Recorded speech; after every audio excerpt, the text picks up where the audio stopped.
Hi, I'm Dan Schmidt. I do a weekly television show called Team Chicago Challenge.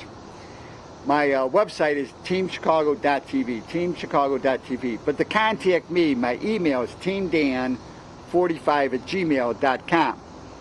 Now I'm going to continue on with my racing history. Now people say, am I arrogant? Am I bragging?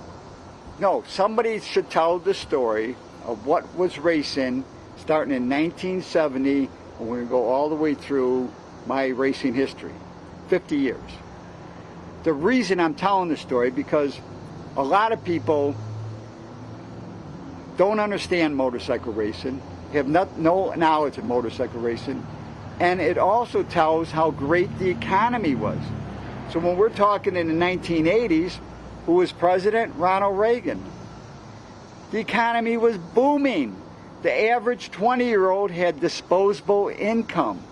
So you don't allow those filthy Democrats, the fake news, to lie about what the economy was. It wasn't trickle down. Trickle down meant everybody was working.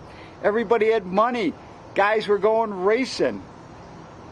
But anyhow, that's why I'm doing this. And this is the part 5 of maybe a 12-part series. And I'm so fortunate. My lovely granddaughter Heather is joining me, and we're gonna go through some stuff about racing motorcycles in the 1980s, because it's really the history of motorcycle racing in the Midwest. I mean, I got into racing in 1970. Motorcycle racing at that time was probably at its pinnacle. I mean, as far as people participating, I'm talking about dirt tracking in the 70s. Then I got into road racing in 1980, but I was still dirt tracking also. I mean, being in Chicago was like the center of motorcycle racing. I mean, even with road racing, you could be in Chicago and there was 7 racetracks within 350 miles of Chicago. Dirt track racing, especially with when there was many fairs, I could make 2 races on a weekend, not drive more than 200 miles. I mean, that's how much racing there was. There was hundreds of races, and there was thousands of people racing motorcycles. So we're going to continue on. We're starting in 1982 or so, and I'm with my granddaughter, Heather. Now, Heather is my daughter's daughter, Bridget, and I think to go through this, I mean, they have some interest in what went on in the 70s and the 80s and the 90s, and it's a great history. It's a great history of America. But before I go on any further, so hold your question, doing them first 4 shows, there's a few people that I forgot to mention, and I want to make sure I mention them now. First of all, Mike Calvert. I didn't mention Mike Calvert's name at all. When I started racing, I lived on Sawyer Avenue by Berthoud in Chicago. Mike Calvert lived across the street. He was a 14-year-old kid, and he wanted to hang around the garage. Well, back then, I had a 2-car garage I was renting. I rented the whole garage. In fact, I heated the garage. I ran a gas pipe out there. But I also had the coffee truck, took 1 stall in the garage. The coffee truck had to be in the garage. That's how I brought the truck home. I only had the other half of the garage for the motorcycles, and I had the 1 Triumph, and I ended up having another Triumph when I got into racing. So Mike Calvert was very important. And as we get into the 80s, Mike Calvert was still a big part of my racing. So Mike Calvert, I forgot to mention you in the first go around. I'm going to send you a copy of these shows, but I want to thank you because you introduced me to Jimmy Rashid. Jimmy Rashid was also a 14-year-old kid, probably the best mechanic I've ever known. Even when he was 14, he was a great mechanic. His dad had a gas station repair shop at Mozart and Irving Park, and I was friends with his brother, Rabbi, and he was another person that helped me quite a bit. I mean, you got to figure out, you can't race motorcycles if you can't do the mechanics unless you're wealthy. I mean, there were some people that had money. They'd have people working their bikes, but basically, like I've said, which I told you, Heather, before, what is I think I have captured exactly what motorcycle racing is. Motorcycle racing takes mental toughness mechanical knowledge and physical fitness. If you could put those three things together, you could successfully be a motorcycle racer. If you don't have mechanical knowledge, even if you're not, I think the top guys, MotoGP, have more mechanical knowledge, because when it comes to suspension and everything, you really have to know this stuff if you're going to be successful racing. So that's why I'd say. So let me continue on my list. Then I also got to thank my two kids, Bridget and Danny. When I was dirt tracking, went to many, many races. You can ask your mom or ask your uncle. And fairgrounds, I would give them $5 and they would disappear. They would scour the entire fairgrounds. And they're like, Bridget was probably 8 years old and Danny was probably 5 or 6. And then they would come back and I'd give them a couple more dollars, and by then the racing would be over. They'd be sleeping in the bunk and we'd be heading home or to the next race. Your mom and your uncle, really, they were a big part of big fun. All right. Then Paul Rembus came from California and he started hanging around. I think maybe when I had the shop on Kenneth, Daniel's Competition Motorcycles.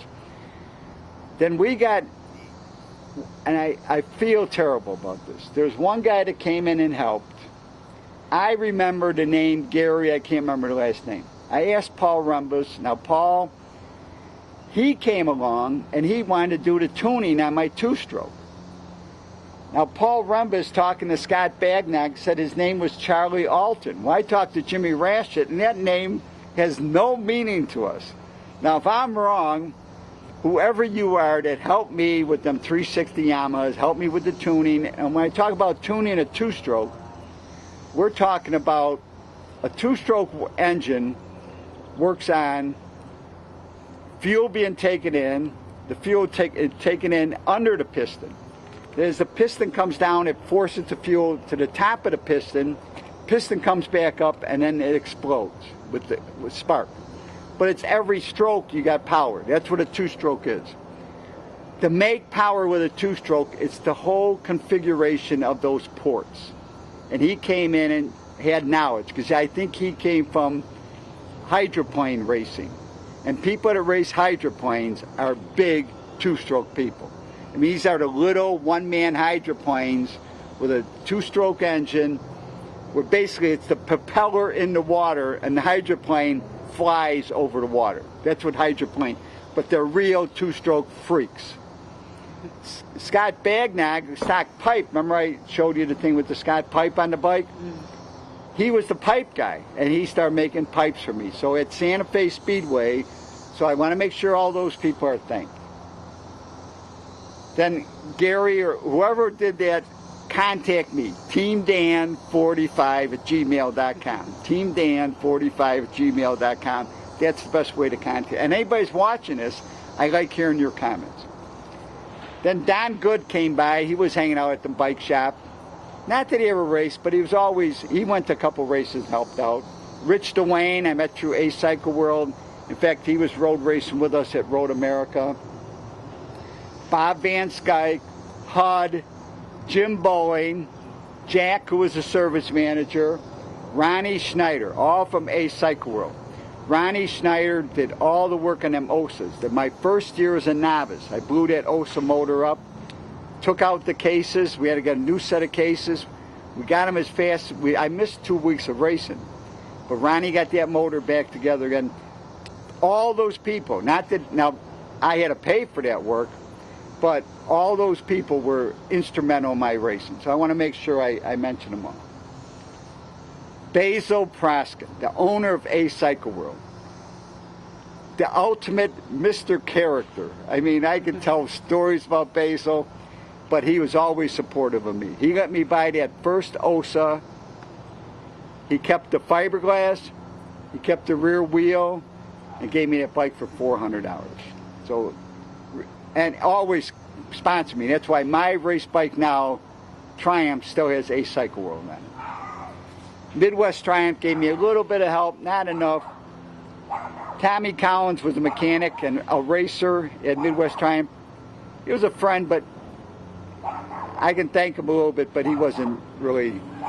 But though I want to make sure I mention all them people. So what were you want to ask me about? Well, first off, I want to ask you about this indoor racing. It looks like it's in Decatur. Decatur, right. Decatur. So tell me about that. All right, so Gary Brenner lived in Decatur, was reading about Team Chicago, or the ice racing at Mineola, because I was getting stories in Cycle News. So he contacted me and said, can I bring some riders down and we can put on some races? So he put that program together. There's an article from that. Flip through the program, you see how we laid it out that we're going to run like speedway. So they're all going to be 4-man heat races. So we laid out, so it'd be boom, boom, boom, great action. And I'm still good friends with Gary today. And I think we did 3 or 4 races in total down there. And it was a big deal. But that first night, big sellout. I mean, it was like packed to the rafters. But everybody went home with a headache because of the carbon monoxide from the exhaust. But nobody died. But that's part of my whole thing. I was racing Santa Fe Speedway. 3,000 to 4,000 people in the grandstands, and we're not getting the recognition we deserve. So that's why I started a team race. That's why the ice racing came about. I felt that motorcycle racing never gets the attention, so I had to get out and promote. And how do you promote? You send press releases, you write stories for Cycle News. I mean, I would write my own stories for Cycle News, and I would submit them under the name of Charlie Blackshirt, which is a whole nother story because that's my nickname from St. George High School. So, and I even have a check at home that made out the Charlie Blackshirt first story I wrote. But if you don't do the publicity, no one's going to know about it. But that was a big event. That was, all right, so what else we got? As we go through my programs, so there's some pictures. I'm 53 is Tim Mertens, and I'm ahead of him because when it comes to ice racing, I was always pretty good. Yeah. I mean, as far as setup, you have to set the suspension real soft, putting the screws in the tires a certain way. There's a science behind everything. So that's why ice racing's always been a big part of my TV show, big part of my life. Right. And is it more difficult than normal racing? No, or? it's safer. Okay.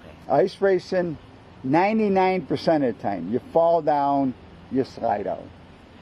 All the years, 10 years I did races at Mineola. We had 1 broken leg. But generally, it's really safe. Right. Yeah, yeah. And now we're looking at, all right, here's an AP story. I'll turn the page. And there's an AP picture. My coffee truck, I parked in the morning, every morning I did the coffee truck for 22 years. Coffee Dan. My first stop for 20 of the 22 years was Michigan Avenue and South Water Street. Underneath, lower Michigan Avenue, lower Wacker, that whole complex. And the IC train station was there. So I'd have customers coming off the IC train station. I would always say, I had the most beautiful women from the south side, southeast side, southwest side that rode the IC. The most beautiful women in Chicago stopped by my coffee truck every morning. And back then, if people will think back, women used to dress nicely to go to work. Women were beautiful coming to work. And they would all come by and get their cup of coffee, and they would touch me and say, "Hi, Dan, how are you?" But anyhow, so a bunch of the people from the AP, because their office was right in the same building, right? I think the Stone Container Building right there in Michigan Avenue. And they would tell me when they had a story, they would send people out to the Mineola. And if you turn the next page, there's an article from the Detroit Free Press that the AP put out about the Mineola. You can see the Mineola Hotel in the background. Yeah. So publicity was the key. I mean, the most important thing I could do for motorcycle racing was to let as many people know about it. Yeah. Okay, what do we got next? All right, now we're going to get into, like I said, we got into road racing. Ran my first road race in 1980. Jimmy Rashid. Now, Jimmy Rashid started hanging around with me in 1970, 71, when he was only 14. So now we'll go 10 years later, now he's 24. Well, Jimmy was, I think he was working, fixing lift trucks. And, so I'll tell the whole 4 and 6 story. How much time do we got here? Okay. I'll tell the whole 4 and 6 story. The name 4 and 6 Cycle, and 4 and 6, it's a huge, I can't stress how big 4 and 6 is. The whole my racing career is 4 and 6 Cycle. Huge. As important as breathing is 4 and 6 to my whole racing starting in the 80s. Joe, that owned Pete's Pizza, was the son of the owner, Pete's Pizza, and his brother-in-law, oh God, that's not important. Joe had a 4-cylinder Honda, I believe, Goldwing, and what's his name? He had a 6-cylinder Kawasaki. That's where the name comes from. 4 and 6. 4 and 6 Cycle. 4-cylinder and 6.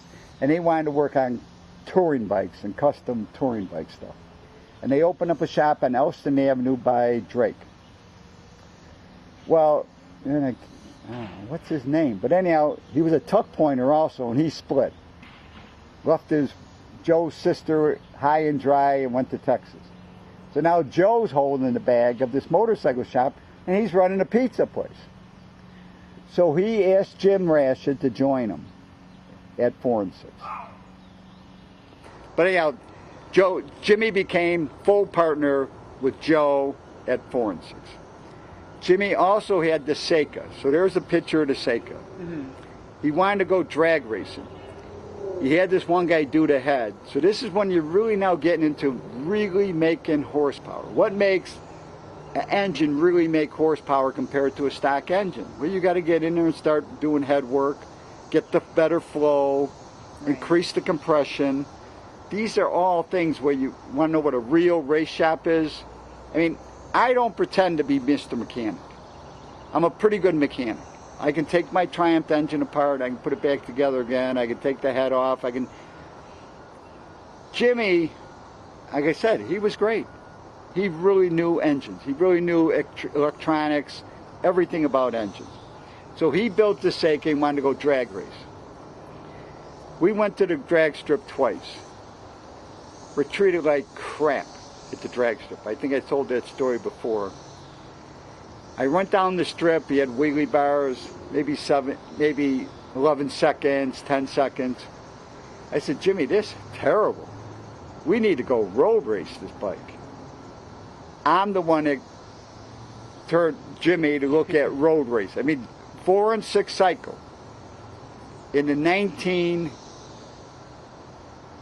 2000s was the premier motorcycle road race shop in the nation. The greatest, the best. They had the best equipment. They had everything. There was not anything that 4 and 6 could not do. So you're looking at that picture of the Seika. I raced that bike. There's a picture from Indianapolis Raceway Park. I'm going to show you the video that Mike Calvert shot, the film. Mike probably took that picture. Mike also shot the film. So I'm going to show you that film right now of me racing at Indianapolis Raceway Park. As we line up on the front straightaway, as you can see, this Yamaha comes off the line very fast. 750 Yamaha Seika 4-cylinder. And on the first lap, I am running, it looks like 5th or 6th place.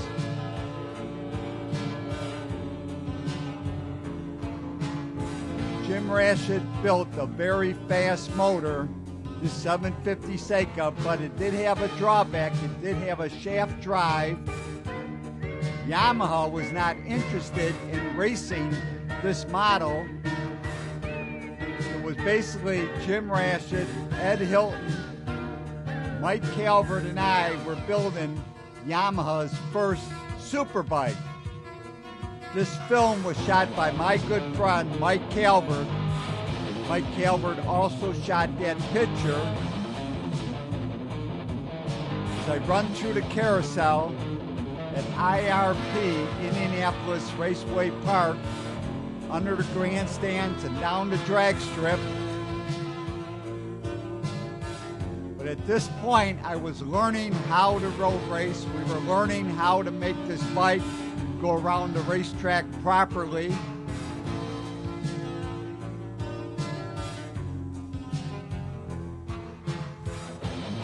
As you can see, the bike was pretty fast.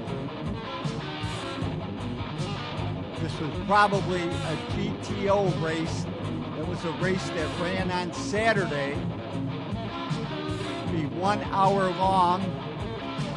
This is for bikes open class up to 1,000 cc's. I'm catching up now with Buzz Pritz, the president of WERA, the person that got me into road racing, my good friend Buzz Pritz on his 4-cylinder Honda.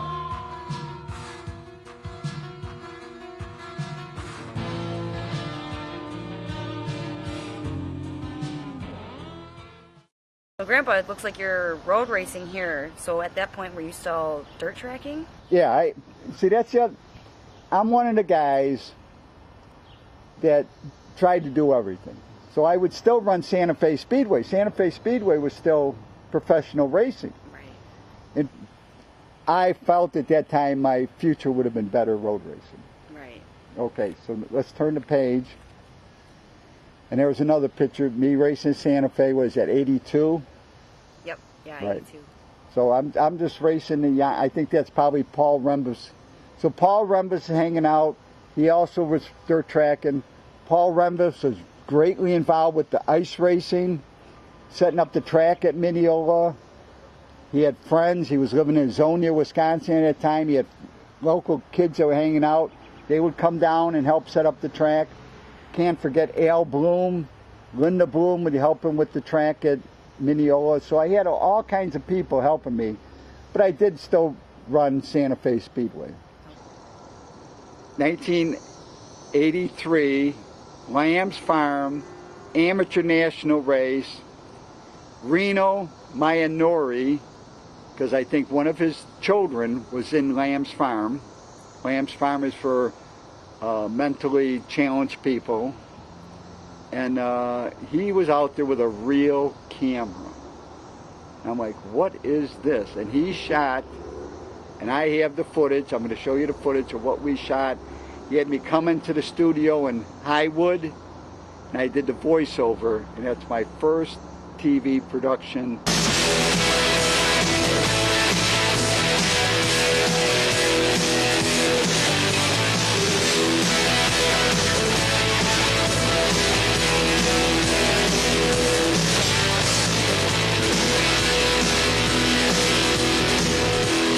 Hi, my name is Dan Schmidt, and this is Motorcycle Ice Racing.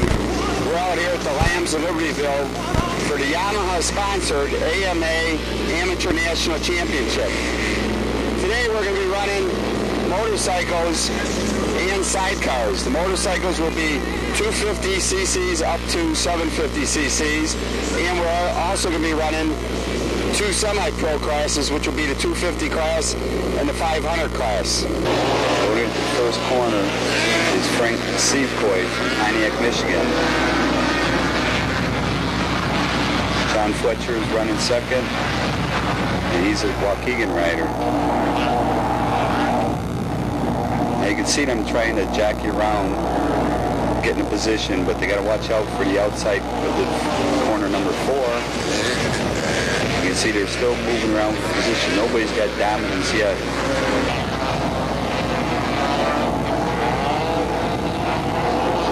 Second place is Vern Brown. Vern Brown is from Libertyville, Illinois. Third place is John Fletcher, and he's from Waukegan, Illinois.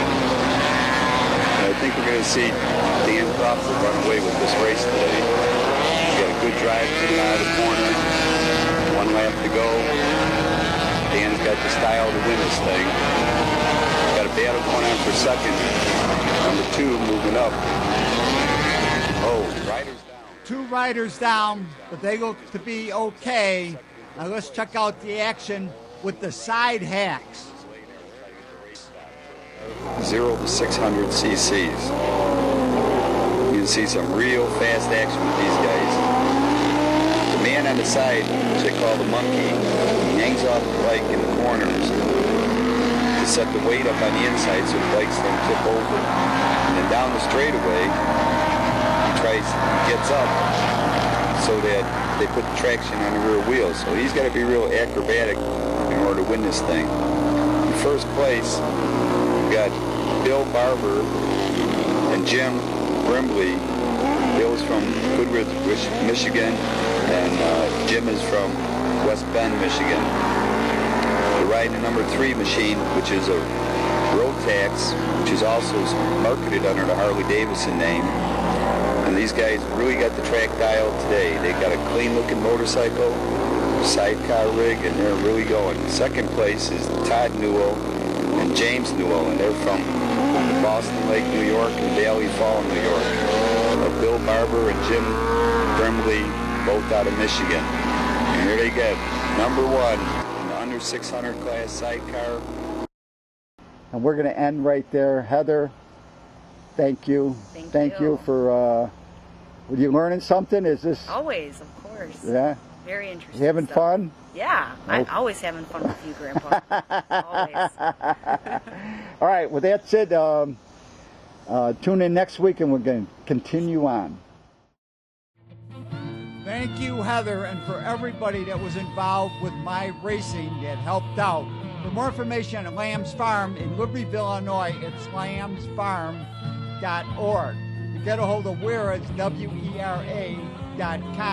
To contact me, it's teamdan45@gmail.com, and I love to hear from my audience.